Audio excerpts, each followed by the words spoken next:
Olá, sejam bem-vindos à 26ª lição da Escola Bíblica Dominical. Nesta Escola da Fé Bíblica, procuramos ser como os crentes de Bereia, que examinavam cada dia as Escrituras para ver se estas coisas eram assim, conforme escrito em Atos, capítulo 17 e versículo 11. E o nosso combate de hoje será apresentar a falácia da doutrina espírita. Ao longo desta lição, teremos perguntas reflexivas e também oração, como já é hábito. Então, oro a Deus para que nos possa dar direção, me possa dar sabedoria e possa abrir o teu entendimento para todos podermos aprender com a palavra de Deus e assim possamos saber discernir o bem e o mal, pois a palavra de Deus nos aconselha a examinar tudo, mas a reter apenas o bem. Então aqui fica o conselho. Vamos examinar a doutrina espírita à luz da Bíblia Sagrada. Começo então por apresentar os 5 pilares do espiritismo.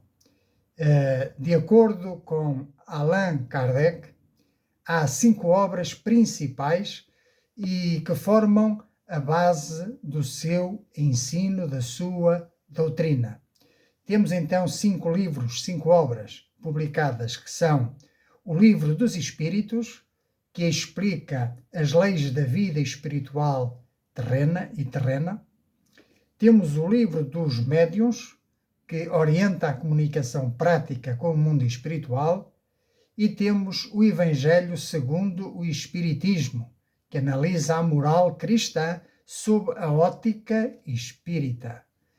E o 4º livro é O Céu e o Inferno, que promove o debate sobre a justiça divina e o estado das almas após a morte. E por último, o 5º livro chamado Gênese, que aborda a criação, os milagres e as predições segundo a ciência. Ora, estes livros apresentam uma visão do mundo espiritual, da reencarnação, dos mundos supostamente habitados e da comunicação com os espíritos, que divergem frontalmente da doutrina cristã baseada na palavra de Deus. Podemos resumir assim os 5 conceitos, os 5 pilares da doutrina espírita. Primeiro, acerca da existência de Deus. Deus é visto como a inteligência suprema e causa primária de tudo. Em segundo lugar, a respeito da alma, ou da imortalidade da alma. Então, segundo os espíritas, o espírito sobrevive à morte do corpo físico. Em terceiro lugar, acerca da reencarnação. Segundo eles, o espírito regressa à Terra em novos corpos, com a finalidade de evoluir, de serem melhores. Quarto conceito, ou quarto fundamento, acerca da pluralidade dos mundos habitados. Segundo eles, a Terra não é o único planeta com vida.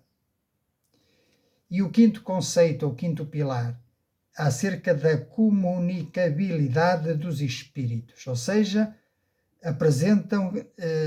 ensinam que os vivos podem contactar os mortos através da mediunidade.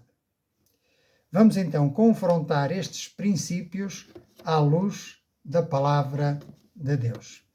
Comecemos pela reencarnação e contrapondo com o sacrifício de Cristo. A doutrina espírita sustenta que o homem pode reencarnar várias vezes para expiar os seus pecados. uma visão que contrasta claramente com o ensino bíblico. A Bíblia, porém, ensina com clareza, em Hebreus 9, 27, que está ordenado aos homens morrerem uma só vez e depois virá o juízo. Vamos ler então o texto completo, o texto dentro do seu contexto. Hebreus 9, 26 a 28. Agora, porém, ao se cumprirem os tempos, se manifestou uma vez por todas. Está a falar da pessoa do Senhor Jesus. Ele se manifestou uma vez por todas para aniquilar pelo sacrifício de si mesmo o pecado. E assim como aos homens está ordenado morrerem uma só vez, vindo depois disso o juízo, assim também Cristo, tendo-se oferecido uma vez para sempre, para tirar os pecados de muitos, aparecerá segunda vez sem pecado aos que o aguardam para salvação. Concluímos que não há espaço na Bíblia para um ciclo de múltiplas vidas. Pois Jesus, pelo seu sacrifício na cruz, resolveu de uma vez por todas, ou seja, de forma definitiva, os nossos pecados, conforme nos diz João capítulo 19, versículo 30, quando Jesus no alto da cruz disse: Telestai, tudo está consumado. Cristo já pagou a nossa dívida.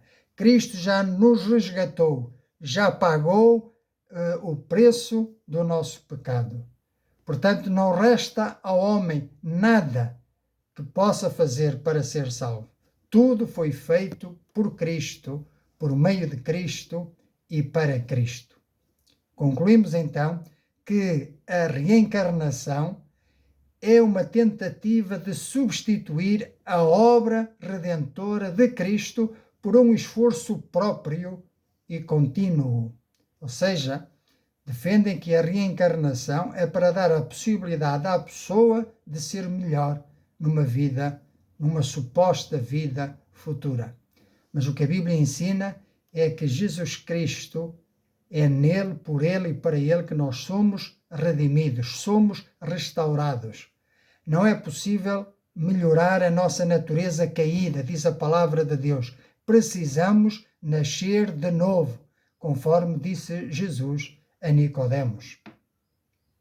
Em terceiro lugar, acerca da comunicação com os espíritos ou com os falecidos que já partiram deste mundo, e vamos confrontá-lo com a verdade escriturística, a palavra de Deus. Ora, os médios praticam a comunicação com espíritos desencarnados, algo que a Bíblia proíbe veementemente. Em Deuteronômio, capítulo 18, versículos 10, 12, advertindo contra os adivinhos, contra os feiticeiros, nercomantes e consultadores dos mortos, considerando tais práticas abomináveis diante de Deus. Vamos ler então o texto mais completo, capítulo 18 de Deuteronômio, versículos 9 a 14. Então diz assim o Senhor: quando entrares na terra que o Senhor teu Deus te der, não aprenderás a fazer conforme as abominações daqueles povos. Não se achará entre ti quem faça passar pelo fogo seu filho ou a sua filha, nem adivinhador, nem prognosticador, nem agüereiro, nem feiticeiro, nem encantador, nem nercomante, nem mágico, nem quem consulta os mortos. Pois todo aquele que faz tal coisa é abominação ao Senhor. E por estas abominações o Senhor teu Deus as lança de diante de ti. Perfeito serás para com o Senhor teu Deus, porque estas nações que hás de possuir ouvem os prognosticadores e os adivinhadores, porém a ti o Senhor teu Deus não permitiu tal coisa. Ora, fica claro na palavra de Deus que ainda que os pagãos tenham outros deuses, consultem os mortos, tenham práticas de idolatria, práticas condenáveis pelo Senhor. Então, o Senhor quer para o seu povo que se apartem destas práticas pagãs, destas práticas de idolatria, de feitiçaria, de bruxaria e de prostituição espiritual. Ele quer um povo separado. E essas práticas estão proibidas para todo cristão. Em Lucas, no capítulo 16, versículo 26, descreve um abismo entre os vivos e os mortos, sem a possibilidade de comunicação, o que reforça a ideia de que Deus não aprova estas manifestações espíritas ou espirituais feitas por via mediúnica, que na verdade podem ser e são seguramente enganos de falsos espíritos, ou seja, demónios disfarçados de anjos de luz. Pois isto não é novidade para nós, pois o apóstolo Paulo, escrevendo aos Coríntios, na sua segunda carta, capítulo 11, versículos 13 a 15, nos diz isso mesmo. Diz: porque os tais são falsos apóstolos, obreiros fraudulentos, transformando-se em apóstolos de Cristo.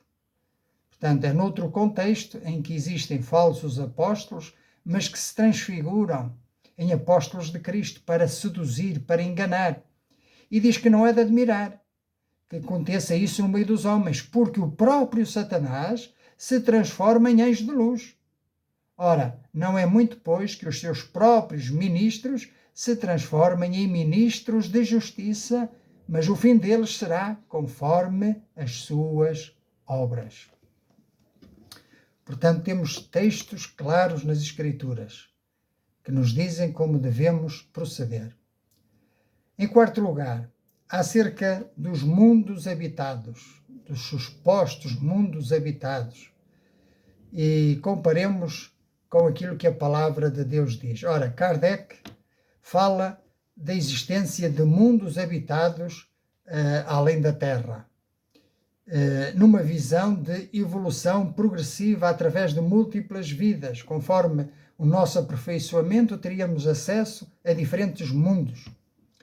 Contudo, a Bíblia mostra que Cristo veio para redimir uma única vez. Veio a esta terra, veio trazer o Evangelho aos homens que habitam na terra. E, portanto, ele veio à terra e ofereceu-se em sacrifício na terra. Portanto, a Bíblia diz também que no princípio Deus criou os céus e a terra. Não diz que criou outros mundos, diz que criou os céus e a terra. E a terra foi feita para nele o homem habitar. Então, Cristo, ao morrer na cruz, fez uma restauração espiritual não só na terra, mas também nos céus, de forma que tudo vem a convergir em Cristo. Cristo é o sacrifício único, aceite por Deus, o Pai. Vamos ler Colossenses capítulo 1, versículos 19 e 20. Porque aprova Deus que nele, em Cristo, residisse toda a plenitude, e que, havendo feito a paz pelo sangue da sua cruz, por meio dele, reconciliasse consigo mesmo todas as coisas, quer sobre a terra, quer nos céus. Então o propósito é para que em Cristo todas as coisas fossem reconciliadas. Ora, não há aqui menção de inúmeras civilizações que evoluem por ciclos de reencarnação, mas sim, fala-se aqui de um plano de redenção total e final, acessível através da fé no Senhor Jesus Cristo. Em quinto lugar, falar acerca da queda do homem e a sua necessidade de novo nascimento. O homem precisa de nascer de novo, não precisa de ir melhorando aos pouquinhos. Então, para o Espiritismo, o homem evolui progressivamente pela sua própria força moral e esforço. Na Bíblia, porém, aprendemos que o homem nasceu em pecado. Romanos 3, 23. Diz que todos pecaram e destituídos estão da glória de Deus. E o versículo 24 acrescenta: sendo justificados gratuitamente por sua graça, mediante a redenção que há em Cristo Jesus. Somos justificados diante de Deus gratuitamente, por obra de graça. Graça significa favor imerecido, e mediante a redenção que há em Cristo Jesus. Não é mediante o esforço humano, não é mediante o esforço da religião, não é mediante o esforço da tradição ou culturas pagãs. Não. É mediante a obra redentora de Jesus Cristo no Calvário. Ou seja, a nossa esperança está no novo nascimento, o novo nascimento da água e do Espírito. Foi isso que Jesus disse a Nicodemos no Evangelho de João, capítulo 3. E vamos ler estes versículos de 1 a 8 para podermos entender. Diz que havia entre os fariseus um homem chamado Nicodemos, um dos principais dos judeus. Este de noite foi ter com Jesus e disse-lhe: Rabi, sabemos que és mestre vindo da parte de Deus, porque ninguém pode fazer estes sinais que tu fazes se Deus não estiver com ele. A isto respondeu Jesus: em verdade te digo, que se alguém não nascer de novo, não pode ver o reino de Deus. Perguntou-lhe Nicodemos: como pode um homem nascer sendo velho? Pode, porventura, voltar ao ventre materno e nascer segunda vez? Respondeu Jesus: em verdade te digo, quem não nascer da água e do Espírito não pode entrar no reino de Deus. Aqui o Senhor Jesus usou um símbolo da água para significar a palavra, o Evangelho, ou seja, quem não nascer da palavra, do Evangelho e do Espírito Santo não pode ver o reino de Deus, não pode ser participante do reino de Deus. E o texto continua, versículo 6, João 3. O que é nascido da carne é carne. Ora, nós somos nascidos da carne, somos descendentes de Adão, do primeiro homem. Mas o que é nascido do Espírito é Espírito. O crente é nascido do segundo homem ou do último Adão, que é Cristo Jesus. É nascido pela fé. Então, diz que aquele que é nascido do Espírito, pelo Evangelho, pela Palavra e pelo Espírito Santo, é Espírito, torna-se um Espírito com Deus, com Jesus. Então não te admires de eu te dizer que importa-vos nascer de novo, pois o vento sopra onde quer, ouves a sua voz, mas não sabes de onde vem nem para onde vai. Assim é todo aquele que é nascido do Espírito Santo. Bendito seja o nome do Senhor. Então, entrar no reino de Deus, ser salvo, ser uma nova criatura, nascer de novo, tornar-se filho de Deus, é através da fé e é por graça, por favor imerecido e não por esforço humano. Em sexto lugar, a doutrina espírita defende que o amor resolve todos os problemas, ou seja, para eles viver em caridade, isso é que é salvação. Ora, a Bíblia diz que fora de Cristo não há salvação. Ou seja, enquanto o Espiritismo promove uma moral baseada na caridade, o que não está mal, pois a Bíblia também diz para fazermos o bem ao próximo.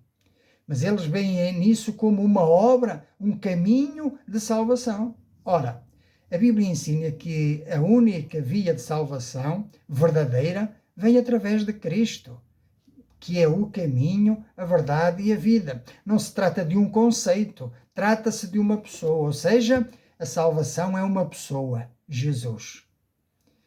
Disse-lhe Jesus: eu sou o caminho e a verdade e a vida. Ninguém vem ao Pai a não ser por mim. Então, Jesus é o caminho, a verdade e a vida. Noutra ocasião, ele diz: eu sou a porta. Portanto, precisamos entrar pela porta, que é Jesus, e precisamos permanecer no caminho, que continua a ser Jesus e a sua palavra. Então nós somos salvos não pelas obras, mas pela graça, mediante a fé. E agora que já somos salvos, depois de sermos salvos, somos chamados a praticar as boas obras, conforme nos ensina Efésios capítulo 2, versículos 8 a 10. Porque pela graça sois salvos mediante a fé. E isto não vem de vós, é dom de Deus, nem das obras, para que ninguém se glorie. Pois somos feitura dele, criados em Cristo Jesus para as boas obras, as quais Deus de antemão preparou para que andássemos nelas. Bendito seja o nome do Senhor. Então, em sétimo lugar, e trazendo aqui um resumo, uma conclusão, a advertência fundamental está na autoridade e na revelação.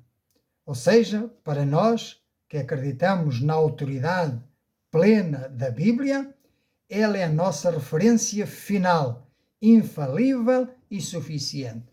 Portanto, é na palavra que temos autoridade. Ela é a única regra de fé e prática. É na palavra que está a revelação total e completa. Não precisamos de outro livro complementar, muito menos de mais 5 livros. Não.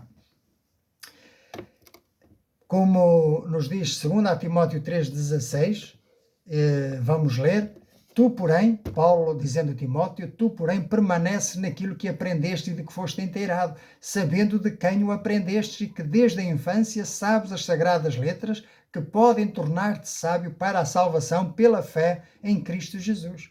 Então, toda a Escritura é inspirada por Deus e útil para o ensino, para a repreensão, para a correção, para a educação na justiça, a fim de que o homem de Deus seja perfeito e perfeitamente habilitado para toda a boa obra. É pela palavra, é na palavra que nós encontramos o caminho, a direção, sabedoria e força. A doutrina espírita, por outro lado, aposta na codificação de Allan Kardec, com comunicações mediúnicas que, segundo as Escrituras, representam um grave engano e desvio do caminho divino, conforme nos diz Gálatas, capítulo 1, versículos 6 a 9. Admira-me, disse o apóstolo Paulo aos Gálatas, que estejais passando tão depressa daquele que vos chamou na graça de Cristo para outro evangelho, o qual não é outro, senão que há alguns que vos perturbam e querem perverter o evangelho de Cristo. Mas ainda que nós, ou mesmo um anjo vindo do céu, vos pregue evangelho que vá além do que vos temos pregado, seja anátema ou maldito. Assim como já dissemos, e agora repito, se alguém vos prega evangelho que vá além daquele que recebestes, seja maldito.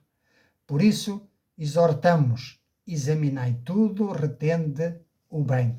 Diz o apóstolo Paulo aos Tessalonicenses no capítulo 5, versículo 21. Regozijai-vos sempre. Orai sem cessar. Em tudo dai graças, porque esta é a vontade de Deus em Cristo Jesus para convosco. Estou a ler 1 Tessalonicenses, capítulo 5, versículo 21. Então ele continua dizendo, versículo 19, não apagueis o Espírito, ou o Espírito Santo, pois ele é o Consolador, ele é o guia. Não desprezeis as profecias, julgai todas as coisas, retendo o que é bom. Abstendo-vos de toda a forma de mal, ou de toda a aparência de mal. Então, que haja sempre humildade para ouvir a palavra de Deus, pois ela é a luz para a nossa alma e o único caminho que leva à verdadeira salvação, que é por graça, através da fé em Jesus Cristo, o nosso Senhor e Salvador. Bendito seja o nome do Senhor. Se chegaste até aqui, e não sei se porventura algum dos que me ouvem e veem poderão ser membros desta doutrina, e eu quero dizer-te que estamos aqui com uma abordagem amorosa e respeitosa por cada pessoa envolvida nesta doutrina, pretendendo apenas mostrar e evidenciar que a Bíblia é a revelação definitiva de Deus, que é infalível e que é suficiente para a salvação. Portanto, não se trata apenas de um debate intelectual mas de um cuidado pastoral e de zelo pelo coração humano, pela tua vida. Por isso, antes de tudo, eu oro por todos aqueles envolvidos pela escuridão deste ensino, pedindo ao Senhor que abra os olhos daqueles que estão enganados e que prepare o coração deles para ouvir a sua palavra e, sobretudo, para a aceitarem e se predisporem a obedecê-la. Eu trouxe aqui textos bíblicos que procurei que estivessem contextualizados. E esses textos revelam e falam acerca da obra de Cristo, falam acerca do pecado de toda a humanidade e falam acerca da salvação pela graça e pela importância do novo nascimento. Não estou aqui a expor filosofias enganosas ou teorias humanas. Estou aqui a revelar a sabedoria divina, que nem sequer é minha, mas de Deus, que vem da sua palavra. Portanto, ao explicar as diferenças teológicas, filosóficas, de pensamento, faço com respeito e carinho por cada pessoa envolvida e procuro demonstrar que o meu objetivo é conduzir-te à plena liberdade que somente há em Cristo Jesus. Não estou aqui para te condenar, estou aqui para te apresentar Cristo. O Senhor Jesus disse certa ocasião: se eu vos libertar, verdadeiramente sereis livres. Ninguém gosta de viver enganado, não é? Então precisamos de vir a Cristo para sermos livres de todas essas ataduras, todos esses falsos ensinos. Então, tenho procurado mostrar pela Bíblia que práticas mediúnicas e comunicação com os mortos são contrárias ao ensino e contrárias à vontade de Deus. Por exemplo, como lemos na passagem de Deuteronômio, no capítulo 18, e também Lucas 16, a parábola do rico e de Lázaro, que morreram, e o rico foi para o inferno e Lázaro para o paraíso. E havia não só um abismo entre um e outro, de maneira que ninguém podia passar de um lado para o outro, mas também havia a impossibilidade de se virem comunicar com os vivos. Portanto, o Senhor Jesus ensinou através dessa parábola: eles têm Moisés e os profetas, que os ouçam. O mesmo será dizer: nós temos a Bíblia, a palavra, a revelação de Deus. Ouçamos a palavra. Não precisamos de outras supostas revelações. Então, mostramos também que a Bíblia diverge frontalmente do Espiritismo. A Bíblia oferece esperança definitiva na pessoa do Senhor Jesus. Portanto, o meu propósito é tornar claro que a verdadeira paz e esperança vêm de uma relação pessoal com uma pessoa, Cristo Jesus. E que, mais importante do que argumentos, o Espírito Santo é quem transforma os nossos corações. Portanto, eu junto a minha voz às vossas orações, pedindo por arrependimento e fé. Pois não é por força e não é por violência que se obtém a salvação, pois ela é obra de Deus, garantida por Cristo e pela sua ressurreição. Que ninguém precisa de reencarnação ou de médiuns para obter paz ou perdão, pois tudo já foi realizado na cruz. Bendito seja o nome do Senhor.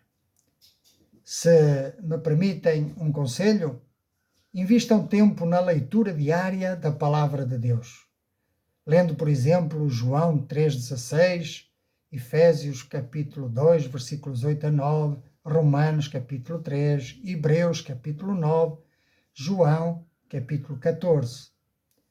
Sejam pacientes e perseverantes. Quero lembrar-vos que talvez para muitos se inicia aqui um processo de cura interior, uma cura espiritual, mas que é de transformação de vidas. E enquanto muitos permanecem presos a tradições por anos, eu oro para que o Espírito de Deus convença do pecado, da justiça e do juízo. Agora quero falar aos cristãos, aqueles que se dizem cristãos bíblicos. E não quero falar de um cristianismo que é apenas uma ideia geral, que fala de uma moralidade vã e vazia de sentido, mas trata-se de viver uma fé revelada na pessoa de Jesus e baseada na palavra de Deus. Trata-se de interiorizar que Jesus é o único caminho, a verdade e a vida, e não é uma filosofia ou uma prática que possa ser ajustada aos gostos pessoais, a tradições ou a culturas. Portanto, diante de tudo isto, nós cristãos, que queremos e dizemos ser discípulos de Cristo, temos uma enorme responsabilidade. E nesse sentido, somos todos convidados a viver de modo cristocêntrico. Que quer isto dizer? Viver em amor, viver em integridade, praticando misericórdia e viver vidas de oração contínua. Somos chamados a viver vidas honestas e cheias do Espírito Santo. Este será, sem dúvida, a melhor forma de testemunharmos da verdadeira fé bíblica a um mundo incrédulo, perdido e eternamente condenado. Por isso, falando agora para todos, quero dizer que Cristo, e a palavra de Deus é quem o diz, em 1 Timóteo capítulo 2, versículo 4, que Cristo deseja que todos venham ao conhecimento da verdade para serem salvos. Certa ocasião ele disse aos fariseus: examinais as Escrituras, porque cuidais ter nelas a vida eterna, e são elas que de mim testificam. Contudo, não vindes a mim para terdes vida. Que tu possas vir a Cristo, que tu possas vir ao Evangelho para teres vida e para seres liberto do erro. Então, como discípulos do Senhor, o nosso papel não é convencer pelo argumento somente, mas mostrar com humildade que só na cruz encontramos verdadeira esperança e salvação eterna. Então, que Deus nos abençoe ricamente e que o Espírito Santo nos alcance com poder e sabedoria nesta tarefa árdua, mas gloriosa, de evangelizar aqueles que ainda estão presos em enganos espirituais. Portanto, chegados aqui ao momento de fazermos uma reflexão. Se a tua única existência terrena terminasse hoje, a tua confiança para a eternidade estaria no pagamento das tuas próprias dívidas morais através de supostas vidas futuras, ou a tua confiança estaria no pagamento que Jesus Cristo fez de uma única vez e por todas na cruz do Calvário? Ali foi que Jesus disse: está consumado, telestai. Cristo já pagou tudo. Não resta ao homem nada para se auto-expiar, para se auto-justificar. E, sendo Deus perfeitamente santo e justo, e sabendo que a Bíblia declara que todos os nossos atos de caridade humana são como trapos de imundícia, diz a palavra de Deus, são como trapos de imundícia, diante da sua perfeição e santidade, então, como pretendes apresentar-te no tribunal divino? Confiando nos teus méritos? Confiando nas tuas boas obras? Porém, Isaías 64, versículo 6, nos diz que todos nós somos como o imundo, e todas as nossas injustiças como trapos de imundícia.